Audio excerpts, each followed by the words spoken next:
अच्छा देखिए बेटा, हम लोग लास्ट क्लास में डिमांड अपना देख चुके हैं। और डिमांड की फैमिली में ही हम लोग फर्दर तीन चीज़ों को पढ़ रहे होंगे: price elasticity of demand, income elasticity of demand and cross elasticity of demand. PED का इटसेल्फ जो टॉपिक है वही तकरीबन आपकी तीन चार क्लासेस खींच लेगा। बाकी दो जो हैं वो कंपैरेटिवली छोटे हैं, और ये अक्सर एग्जाम में टेस्ट हो रहा होता है। तो जरा प्राइस इलास्टिसिटी ऑफ डिमांड की बेसिक आज बात जो है ना वो निपटाते हैं। देखिए, what is price elasticity of demand. इसकी डेफिनेशन कहती है कि it measures responsiveness of percentage change in quantity demand to the percentage change in price. यानी कि आपके पास प्राइस में कितना परसेंटेज चेंज आ रहा है, उसकी वजह से आपकी डिमांड में कितना परसेंटेज चेंज आ रहा है। आपकी प्राइस में कितना परसेंटेज चेंज आ रहा है, उसकी वजह से कंपैरेटिवली आपकी डिमांड में कितना परसेंटेज चेंज आ रहा है, ये चीज price elasticity of demand determine कर रही होती है। ठीक है, एक सेकंड रुकिएगा जरा।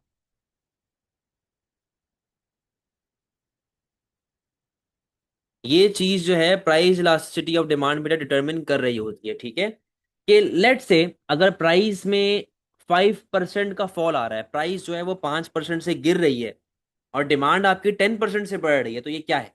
ये चीज मेजर करती है पीईडी। सही है। तो अब जरा इसके फॉर्मूले को देख लेते हैं। PED is equals to percentage percentage change in quantity demand, percentage change in quantity demand divided bye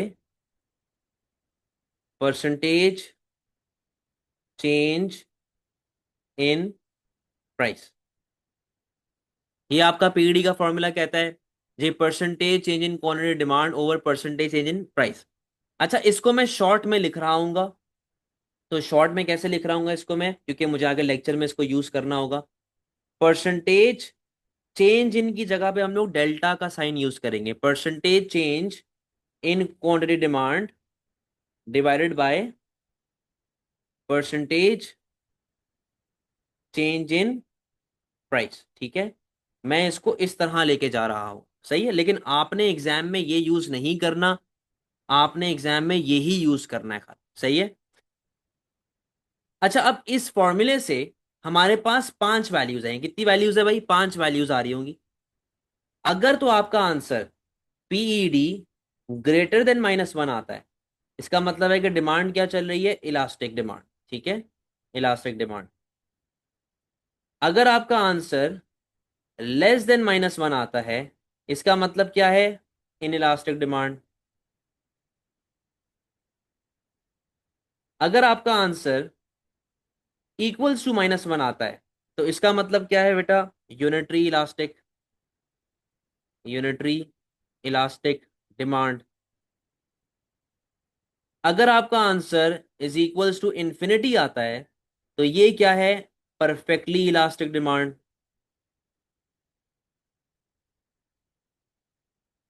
और अगर आपका answer PED is equals to 0 आता है, तो ये होती है बेटा परफेक्टली इन इलास्टिक डिमांड। क्या होती है ये? Perfectly in elastic demand. ठीक है, तो ये पांच आंसर्स हैं जो आपके पास आ सकते हैं इस फॉर्मूले की वजह से। सही है। अब प्रॉब्लम क्या आती है? प्रॉब्लम ये आती है कि बच्चा मुझे कहता है कि सर मुझे याद नहीं हो रहे, वैल्यूज नहीं याद हो रही, और ये सब इसके बारे में हम लोग बात करें। अच्छा बेटा देखो, जब ये पांच वैल्यूज आ रही है ना, असल दुनिया में, इन रियलिटी, रियलिटी में आपके पास सिर्फ ये दो वैल्यूज एग्जिस्ट कर रही होती हैं, elastic and in elastic. Reality में सिर्फ ये दो वैल्यूज एग्जिस्ट करती हैं। ये तीन वैल्यूज असल दुनिया में एग्जिस्ट नहीं करती। ये तीन केसेस जो हैं, ये असल दुनिया में एग्जिस्ट नहीं करते। इसीलिए इनको हम लोग क्या कहते हैं? इन तीन केसेस को बेटा हम लोग कहते हैं एक्सट्रीम केस। एक्सट्रीम केस, कि ये रियलिटी में एग्जिस्ट नहीं करते, ये असल दुनिया में एग्जिस्ट नहीं करते। बट खैर, इनके बारे में भी हम लोगों ने बातचीत तो करनी है। ठीक है जी। बच्चा मुझे कहता है सर मुझे याद नहीं रहता कि इलास्टिक ग्रेटर देन 1 है या लेस देन 1 है। ठीक है, बच्चा मुझे कहता है सर मुझे याद नहीं रहता कि इलास्टिक जो है आपका वो ग्रेटर देन 1 है या लेस देन 1 है। तो बेटा इसके लिए एक चीज है जो आपको समझनी पड़ेगी। देखें, एक मेमनी जबान जो होती है, मैं खैर मेमन नहीं हूं, बट मेरे फ्रेंड्स काफी मेमन है, तो मुझे थोड़ी बहुत आ गई है कि वो क्या बोल रहे हैं। तो मेमनी जबान में अगर कोई लड़का स्टूपिड है ना, यानी कि वो पागलों वाली हरकतें करता है, अजीब हरकतें करता है, और मेंटल जिसे हम लोग कहते हैं, पागलों वाली हरकतें करता है, तो वो मेमन लोग उसको बोलते हैं गेला। क्या बोलते हैं उसको? गेला बोलते हैं। गेलो गेलो वाली हरकतें कर रहा है। लेकिन इसी तरह अगर कोई लड़की पागलों वाली हरकतें करे, कोई लड़की स्टूपिड हरकतें करे, तो उसको ये लोग क्या बोलेंगे? गेली। गेली। ठीक है। तो अब गेली से याद रख लो, गेली का मतलब क्या है कि अगर तो ग्रेटर है, ग्रेटर देन वन है, तो डिमांड क्या हो जाएगी? इलास्टिक। और अगर लेस देन वन है, तो डिमांड क्या हो जाएगी? In elastic. यहां तक कोई टेंशन वाली बात तो नहीं है किसी को भी? क्लियर है सारी चीजें?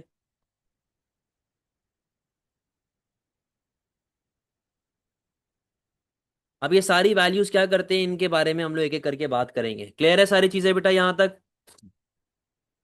जल्दी से बताएं।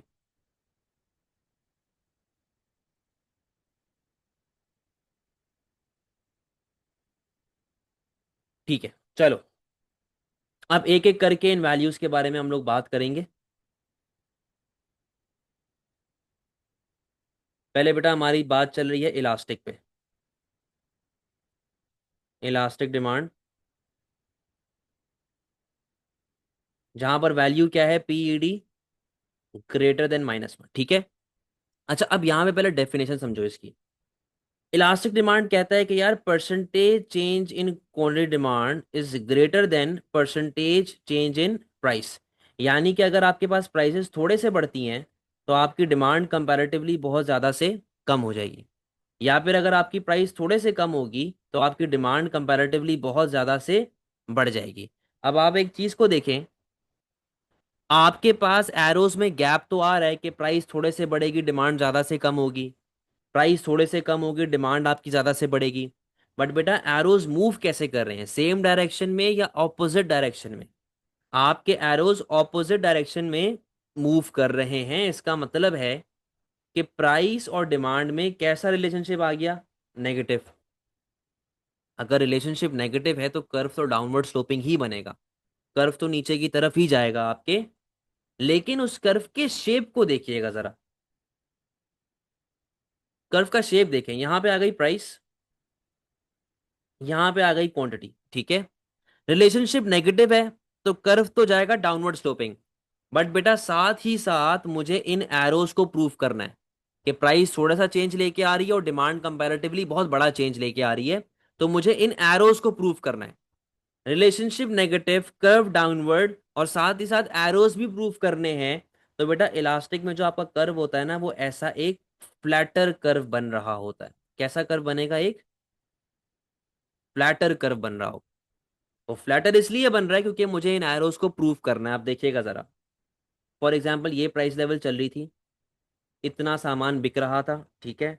Price level P, quantity Q, आप ऑपरेट कर रहे हैं पॉइंट ए पे। आपकी प्राइसेस थोड़े से कम होती हैं। ठीक है। आपकी प्राइसेस बिल्कुल थोड़े से कम हो रही हैं फ्रॉम P to P1। लेकिन उसकी वजह से आपकी डिमांड कंपैरेटिवली बहुत ज्यादा से बढ़ रही है। आपकी डिमांड जो है वो कंपैरेटिवली बहुत ज्यादा से बढ़ रही है। और आप आ गए पॉइंट ए से पॉइंट बी पे। अब आप ये देखें, जो एरोज हमने यहाँ पे प्रूव करने थे कि प्राइस थोड़े से कम होगी, डिमांड ज्यादा से बढ़ेगी, तो वो एरोज यहाँ पे प्रूव हो गए। बच्चे क्या गलती करते हैं कि इलास्टिक कर्व बनाते हैं ऐसे, normal downward sloping demand curve. बेटा इसमें कहाँ आपके एरोस प्रूव हो रहे हैं? आप मुझे ये बताओ। कहीं भी एरोस प्रूव नहीं हो रहे। ठीक है। तो बेटा इलास्टिक का जो कर्व होता है कैसा बनता है? एक फ्लैटर कर्व बन रहा होता है। सवाल ये कि सर ये फ्लैटर कर्व बनता क्यों है? इसके पीछे वजह भी तो होनी चाहिए ना कोई। तो बेटा जब हम लोग इलास्टिक की बात कर रहे हैं, इलास्टिक का मतलब ये है कि मैं एक ऐसी मार्केट की बात कर रहा हूं जहां पर मार्केट में सब्स्टिट्यूट्स बहुत ज्यादा हैं, जहां पर मार्केट में कंपटीशन बहुत ज्यादा है, जहां पर मार्केट में रिस्पॉन्सिवनेस बहुत ज्यादा है। अब इनका मतलब क्या है जरा समझिएगा। बेटा जी, फॉर एग्जाम्पल, जो यहाँ पे कराची के बैठे हुए हैं उन्होंने एक नाम सुना होगा, जैनब मार्केट का या रेक्स का। जैनब मार्केट या फिर रेक्स। जैनब मार्केट सदर में एक मार्केट है जहाँ पर 600-800 दुकानें, 900 दुकानें जो हैं सिर्फ कपड़ों की हैं। मतलब ट्राउजर्स, टी शर्ट, जीन्स वगैरह, वो पूरी मार्केट है। वहां पे आपको हर तरह का कपड़ा मिलेगा, कुछ भी चाहिए आपको वहां पे मिल जाएगा। सही है। अब जब 800-900 प्रोड्यूसर वहां पे बैठे हुए हैं तो इसका मतलब ये है कि मी बीइंग अ कंज्यूमर, मेरे पास 800-900 सब्स्टिट्यूट्स वहां पे बैठे हुए हैं। अब लेट से एक दुकानदार है, उस दुकानदार का नाम है मिस्टर एक्स। मिस्टर एक्स भी वहां बैठा हुआ है और वो कपड़े बेच रहा है, टी शर्ट्स, ट्राउजर्स वगैरह सारी चीजें बेच रहा है। हुआ ये कि मिस्टर एक्स ने अपनी प्राइसेस को थोड़ा सा बढ़ा दिया। ठीक है, मिस्टर एक्स ने अपनी प्राइसेस को थोड़ा सा बढ़ा दिया।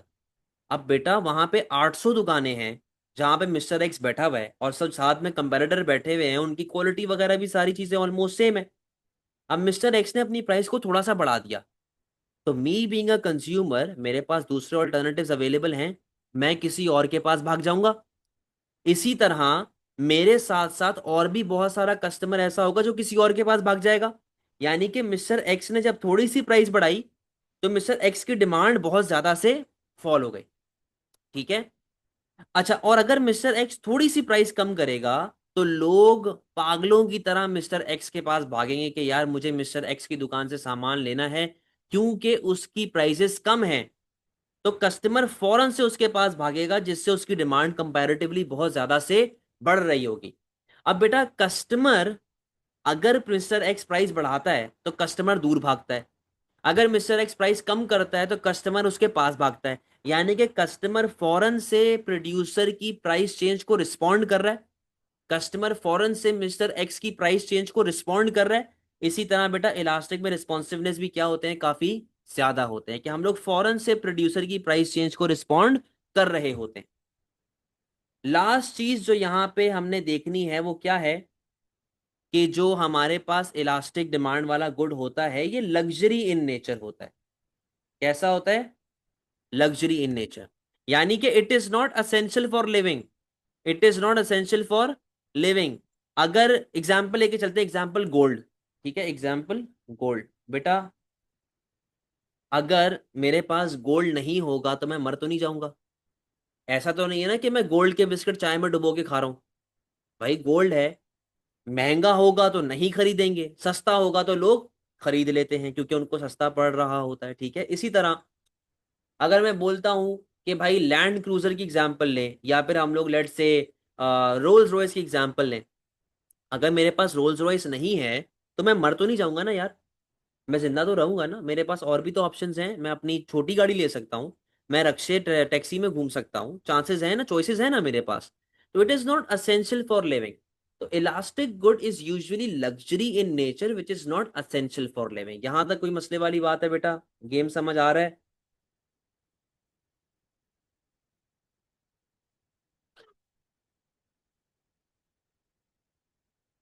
क्लियर है कहानी?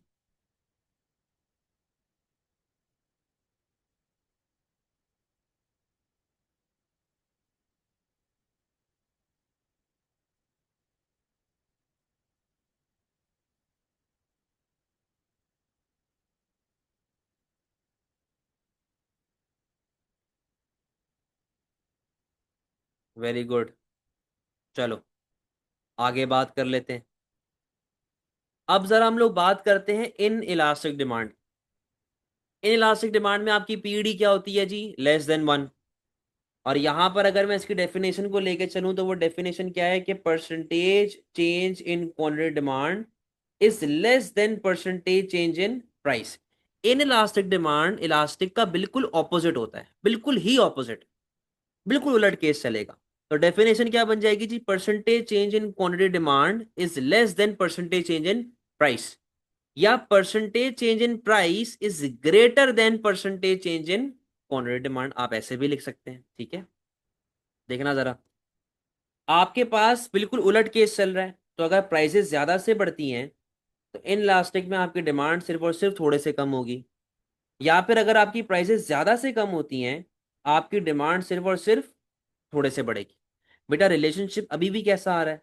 नेगेटिव, कि एक चीज कम हो रही है दूसरी चीज बढ़ रही है, रिलेशनशिप अभी भी कैसा आ गया बेटा आपके पास, नेगेटिव रिलेशनशिप आ गया।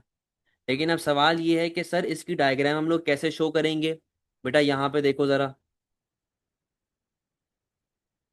डायग्राम को देखें जी, क्या है। इधर आ गई आपके पास प्राइस, ठीक है, यहाँ पे आ गई आपके पास क्वांटिटी।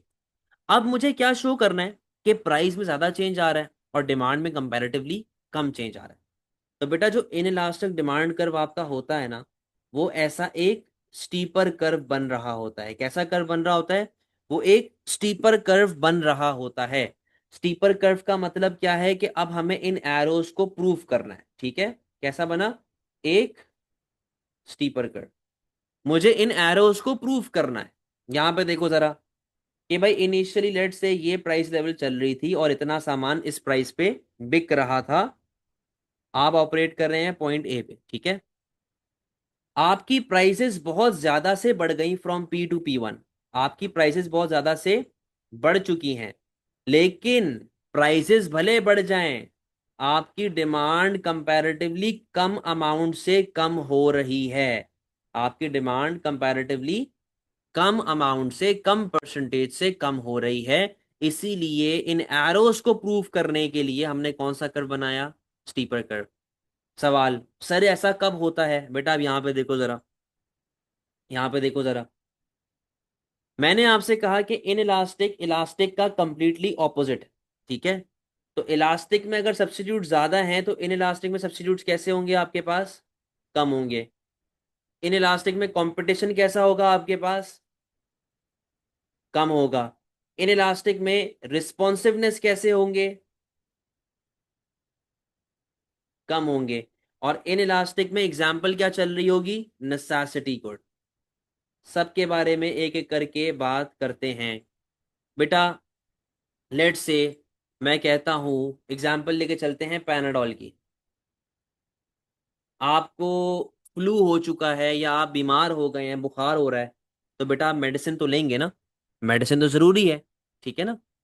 तो मेडिसिन पैनाडोल की अगर बात करें तो पैनाडोल के इतने एज सच सब्स्टिट्यूट्स मार्केट में अवेलेबल नहीं है।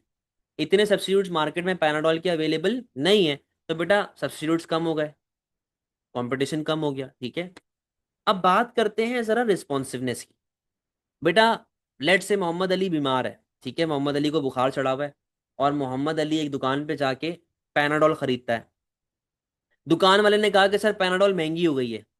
तो क्या मोहम्मद अली पैनाडोल खानी छोड़ देगा, भाई बीमार है, बुखार हुआ हुआ है, तो बुखार तोड़ने के लिए तो पैनाडोल खानी पड़ेगी कि नहीं। तो अगर पैनाडोल की प्राइसेस ज्यादा से भी बढ़ जाती हैं, तो मोहम्मद अली ये जरूर कर सकता है कि पहले जो वो एक दो पत्ते एक्स्ट्रा खरीदता था, जो वो एक दो पत्ते एक्स्ट्रा खरीदता था, अब शायद एक्स्ट्रा पत्ते ना खरीदे, अब शायद एक्स्ट्रा पत्ते ना खरीदे।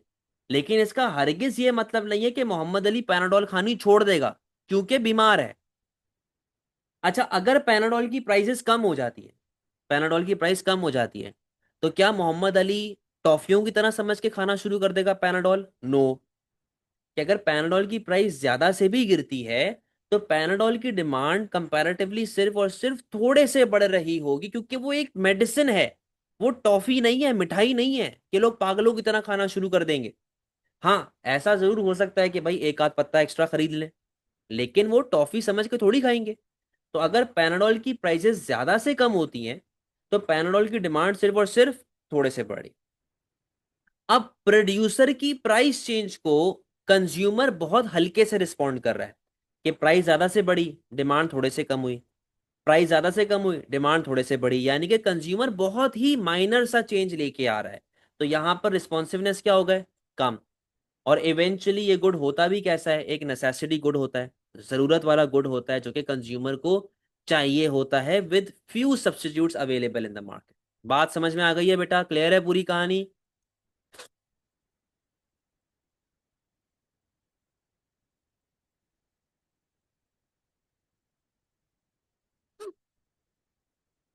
कोई टेंशन वाली बात,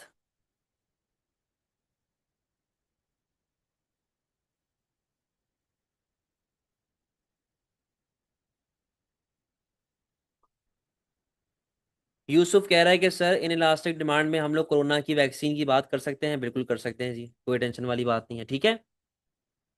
तो ये दो वो केसेस थे जो कि आपकी रियलिटी में एग्जिस्ट करते हैं। अब जरा उन केसेस के बारे में बात करते हैं जो कि रियलिटी में एग्जिस्ट नहीं करते, यानी कि एक्सट्रीम केस।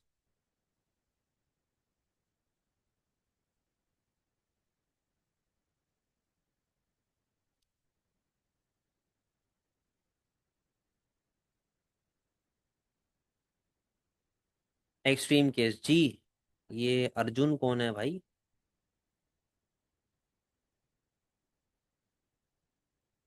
जी अर्जुन। बेटा प्राइवेट में चैट करें, प्राइवेट में। अबे क्या, चले जी, एक्सट्रीम केसेस की बात कर लेते हैं। एक्सट्रीम केसेस पे आइएगा भाई। ये वो केसेस हैं जो कि रियलिटी में एग्जिस्ट नहीं करते, ठीक है। ये रियलिटी में आपके पास नहीं होते। तो तीसरा केस आपके पास कौन सा आ रहा है? Unitary elastic, PED is equals to -1, that is unitary elastic. बेटा यूनिटरी इलास्टिक की डेफिनेशन को जरा समझिएगा। यूनिटरी इलास्टिक के अंदर डेफिनेशन जो आपके पास चल रही होती है वो है कि percentage change in quantity demand is equals to percentage change in price. यानी कि आपके पास जितने से प्राइसेस कम हो रही होगी उतने से आपकी डिमांड बढ़ रही होगी। यहाँ पे देखें जरा, जितने से आपकी प्राइस लेवल कम हो रही होगी इक्वल अमाउंट से आपकी डिमांड भी बढ़ रही होगी। यहाँ पर जितने से आपकी प्राइस बढ़ रही होगी इक्वल अमाउंट से आपकी डिमांड बेटा कम हो रही होगी। अब यहां पे जरा एक केस को देखें, क्योंकि आपके पास बराबरी वाला केस चल रहा है, इक्वल वाला केस चल रहा है और रिलेशनशिप कैसा आ रहा है आपके पास? नेगेटिव, ठीक है। बराबरी वाला केस चल रहा है तो हमारे एरोज इस चीज को प्रूव करें कि हमारे पास बराबरी वाला केस चल रहा है, ठीक है जी। अब यहां पे देखें जरा, वाई एक्सिस पे आ गई है प्राइस और एक्स एक्सिस पे आ गई है आपके पास क्वांटिटी, ठीक है। रिलेशनशिप नेगेटिव है तो कर्व तो अपना जाएगा डाउनवर्ड स्लोपिंग, सही है। लेकिन यूनिटरी इलास्टिक का जो शेप होता है वो आपको याद करना पड़ेगा। और उस शेप को किस तरह से बना रहे होते हैं हम लोग बेटा? एक चांद की तरह बना रहे होते हैं। यूनिटरी इलास्टिक कर्व कैसे बनता है? एक चांद की तरह बन रहा होता है, जिसे हम लोग नाम देते हैं रेक्टेंगुलर हाइपरबोला। क्या नाम देते हैं इसको? रेक्टेंगुलर हाइपरबोला, ठीक है। अच्छा, अब एग्जामिनर सिर्फ हाइपरबोला का नाम यूज करे या रेक्टेंगुलर हाइपरबोला का नाम यूज करे, मतलब एक ही है, बस याद रखिएगा कि जी ये रेक्टेंगुलर हाइपरबोला यूनिटरी इलास्टिक का केस होता है। हमें इक्वल गैप शो करना है बिटवीन प्राइस एंड डिमांड, ठीक है, इक्वल गैप शो करना है। अब यहां पे देखो जरा, यहां पर देखें जरा, लेट से ये आपके पास प्राइस लेवल चल रही है और इतनी आपके पास डिमांड आ रही है, price level P, quantity Q, और आप ऑपरेट कर रहे हैं पॉइंट ए पे। जितने से प्राइस कम होगी इक्वल अमाउंट से आपकी डिमांड बढ़नी चाहिए। तो अब यहाँ पे देखें भाई, जितने से आपकी प्राइस कम हो रही है ऑलमोस्ट इक्वल अमाउंट से आपकी डिमांड भी क्या हो रही है? बढ़ रही है, ठीक है। जितने से आपकी प्राइस कम हो रही है ऑलमोस्ट इक्वल अमाउंट से आपकी डिमांड भी क्या हो रही है? बढ़ रही है। समझ में आती है बात? अब बच्चा मुझसे पूछता है कि सर हमने ये शेप ही क्यों लेके चले, किसी और शेप से भी इसको शो कर सकते थे। देखो बेटा, यूनिवर्सिटी लेवल पे इकोनॉमिक्स का कॉम्बो बनता है विद मैथ्स। तो इकोन एंड मैथ्स का एक कॉम्बो आपके पास चल रहा होता है, इसके पीछे पूरी मैथ्स लगी हुई है और वो मैथ्स आपके सिलेबस का पार्ट नहीं है, ना ही आपको समझने की जरूरत है। आपको बस इस शेप के डिजाइन को याद रखना है, शेप का कर्व याद रखना है कि रेक्टेंगुलर हाइपरबोला किसे कहते हैं। कोई मसले वाली बात है? समझ गए बेटा?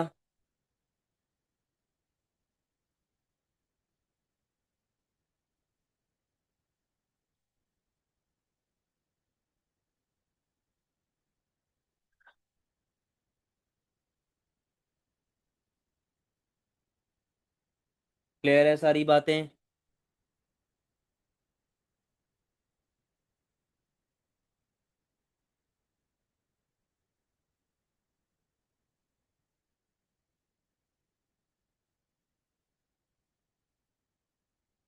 तो ये होता था जी आपका यूनिटरी इलास्टिक कर्व। अब जरा आगे बात करते हैं, फोर्थ केस।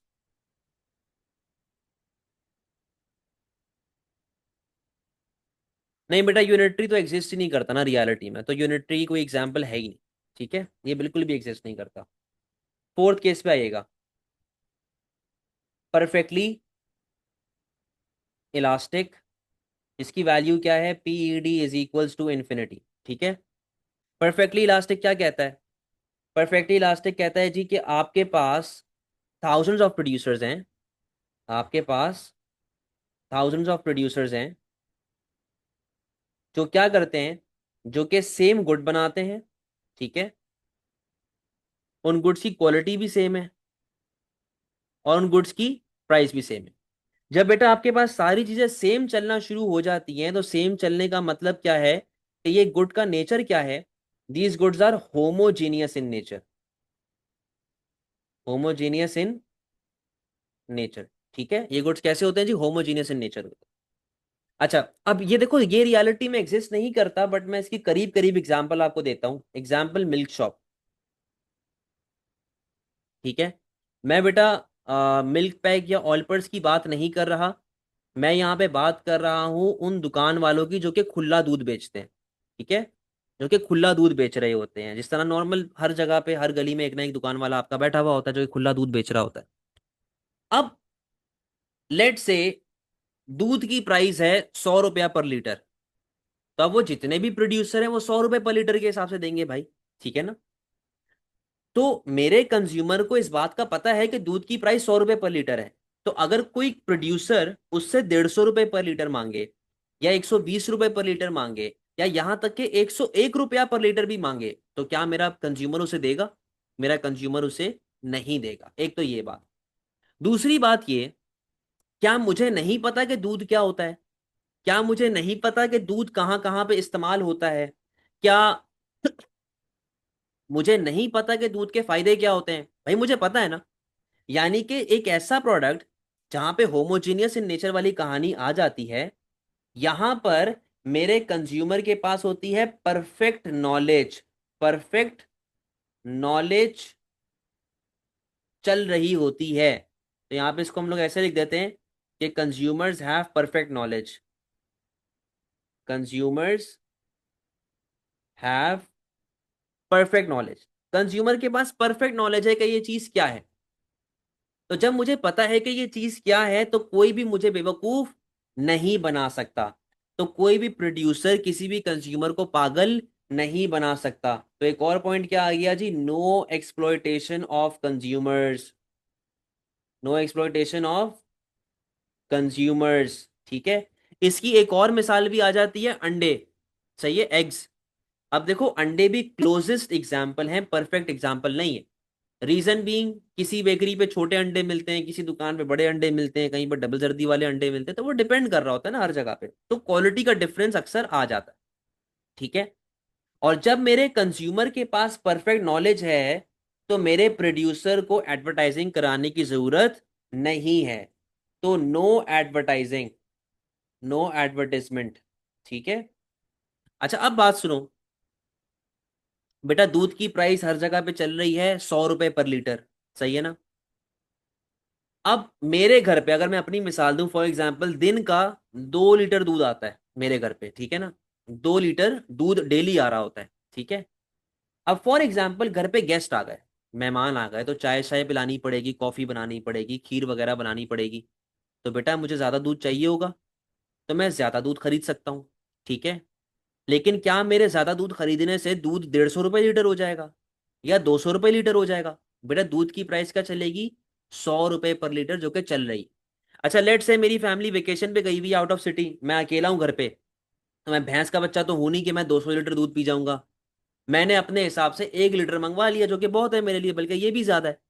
तो अगर मैं 1 लीटर दूध लूंगा, तो क्या दूध वाला प्राइस कम कर देगा दूध की, कि जी तुम 50 रुपए में ले जाओ? बेटा ऐसा नहीं होता। मिल्क की बात करें, तो मिल्क में प्राइस आपकी कैसी चल रही है, हमेशा सेम। लेकिन क्वांटिटी जो आपकी है वो बढ़ भी सकती है, और आपकी क्वांटिटी जो है वो कम भी हो सकती है। तो अब यहां पे जरा डायग्राम को देखो। इधर आ गई प्राइस, यहां पे आ गई क्वांटिटी। प्राइस आपकी सेम चलेगी, 100 रुपीज पर लीटर, लेकिन दूध की प्राइस ऊपर, दूध की डिमांड जो है वो ऊपर नीचे हो सकती है। तो आपकी प्राइस ये आ गई। आपकी डिमांड कभी बढ़ रही है, कभी आपकी डिमांड कम हो रही है, तो ये सिंपली आपकी स्पेंडिंग पे डिपेंड करता है कि आप कितना सामान खरीद रहे हैं। कोई मसला?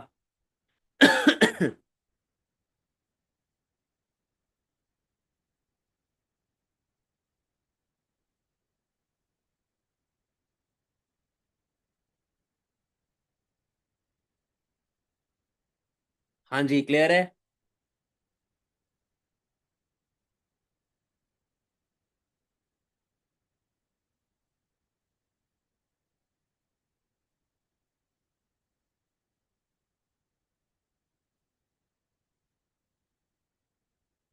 बेटा परफेक्टली इलास्टिक में क्या नहीं समझ आया आपको, आप ये बताओ।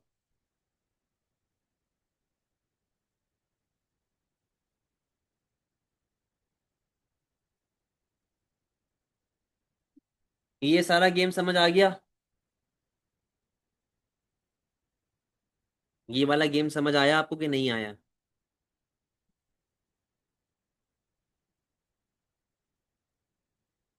बेटा हर गली में एक दूध वाला खुला हुआ है, सही है। हर एक गली छोड़ के दूसरी गली में दूध वाला खुला हुआ है। यानी कि एक इलाके में कम से कम भी 50-60 दूध वाले होंगे। एक शहर में कम से कम भी 700-800 दूध वाले होंगे। एक मुल्क में कम से कम भी 2-3 हजार 5 हजार दूध वाले बैठे हुए होंगे। यानी कि प्रोड्यूसर्स कितने हो गए? ज्यादा हो गए। और सब लोग क्या बेच रहे हैं? दूध। जब सब दूध बेचेंगे तो गुड क्वालिटी प्राइस वगैरह दूध की क्या चलती है? सेम ही चल रही है ना। अब हर बंदे के पास बेटा परफेक्ट नॉलेज, उसको पता है कि दूध क्या होता है। उसे पता है कि दूध के फायदे क्या हैं। अगर दूध मेरे सामने कोई लाके रखे और बोले कि जी ये पेप्सी है, मैं पागल हूं, मैं अंधा हूं कि मुझे नजर नहीं आ रहा कि ये दूध है कि पेप्सी है? सोचने वाली बात है ना। तो हर बंदे को परफेक्ट नॉलेज होती है। ठीक है। आप 2 लीटर दूध खरीदें, आप 2 लीटर दूध खरीदें, आप 10 लीटर दूध खरीदें, या आप 1 लीटर दूध खरीदें, बेटा दूध की प्राइस पर लीटर क्या चल रही है? 100 रुपए। यानी कि उससे कोई फर्क ही नहीं पड़ता ना कि आप कितने लीटर दूध खरीद रहे हैं। दूध पर लीटर की प्राइस क्या है? 100। अगर आप 2 लीटर खरीदेंगे तो कितने पैसे पे करेंगे? 200। अगर आप 10 लीटर खरीदेंगे तो कितने पे करेंगे? 1000 पे करेंगे। समझ रहे हैं बात को? तो ये गेम चल रहा है कि आपकी प्राइस जो है वो हमेशा सेम रहती है, बट आपकी डिमांड जो है वो ऊपर नीचे हो सकती है। आ गई ये बात समझ में?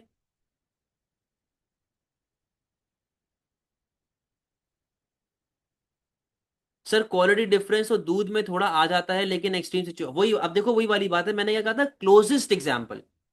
क्लोजेस्ट एग्जाम्पल है ये, परफेक्ट एग्जाम्पल नहीं। आपकी बात बिल्कुल ठीक है। कोई बंदा ज्यादा पानी मिलाता है, कोई कम पानी मिलाता है, तो क्वालिटी का डिफरेंस तो फिर भी आ जाता है ना। इसी वजह से इसको एक्सट्रीम केस की कैटेगरी में डाला गया है, कि रियलिटी में ये एग्जिस्ट नहीं करता। ठीक है। लास्ट केस पे आइएगा।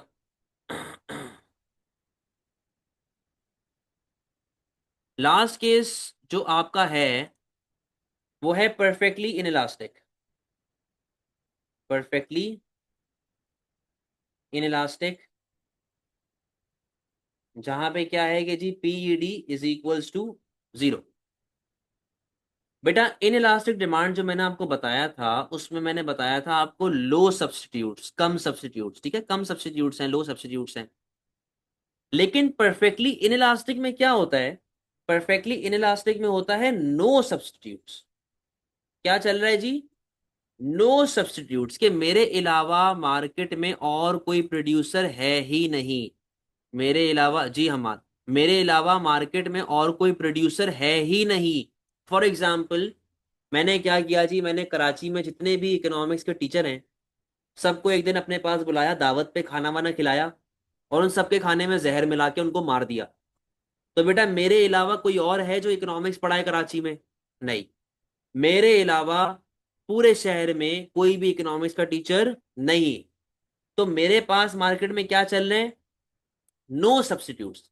अब मैं जितनी भी फीस मांगू बच्चे को पे करनी पड़ेगी, क्योंकि उसके पास मेरे अलावा और कोई ऑप्शन है ही नहीं। समझे बात को?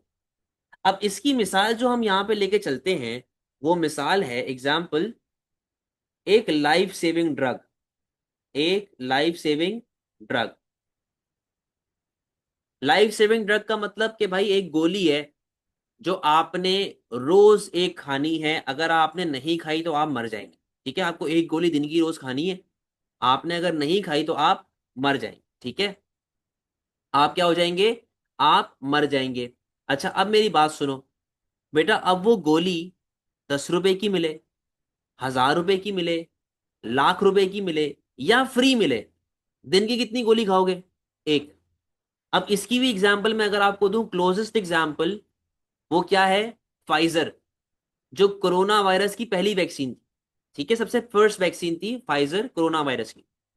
अब बेटा, जिस बंदे को सरवाइव करना था या जिस बंदे को कोविड से बचना था, उसको वो वैक्सीन लेनी पड़ी थी, यानी कि उसको एक टीका लाजमी चाहिए। सही है। अब ऐसा तो नहीं है ना कि अगर वो टीका महंगा मिल रहा है तो लोग वो टीका नहीं लगवाएंगे, और अगर फ्री का मिल रहा है तो वो इधर उधर हर जगह पूरे जिस्म पे टीके ही लगवाते जा रहे हैं। ऐसा तो नहीं होता ना भाई। टीका कितना चाहिए? एक। अब वो 100 रुपए का मिले या लाख रुपए का मिले, टीका कितना लेगा? एक। इसी तरह एक लाइफ सेविंग ड्रग है जो आपको दिन की एक गोली खानी ही खानी है, वरना आप मर जाएंगे। नहीं खाई तो आप मर जाएंगे। अब वो गोली कितने की भी मिले, वो गोली फ्री में मिले या गोली लाख रुपए की मिले, आपको दिन की एक गोली खानी है। यानी कि परफेक्टली इन इलास्टिक में प्राइसेस बढ़ भी सकती हैं और प्राइसेस कम भी हो सकती हैं। बट बेटे, क्वांटिटी आपकी हमेशा क्या रहेगी? सेम। दिन की कितनी गोली खाओगे? एक गोली खाओगे। अब यहां पे डायग्राम को देखो,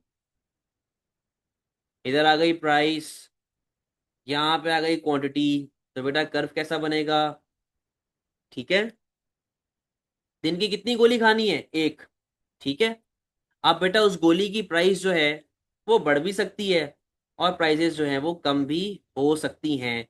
तो परफेक्टली इन इलास्टिक में आपकी प्राइस चेंज हो सकती है, बट आपकी क्वांटिटी हमेशा कैसी रहेगी? आपकी क्वांटिटी जो है वो हमेशा फिक्स रह रही होगी। कोई मसले वाली बात? समझ गए बेटा बात को? क्लियर है?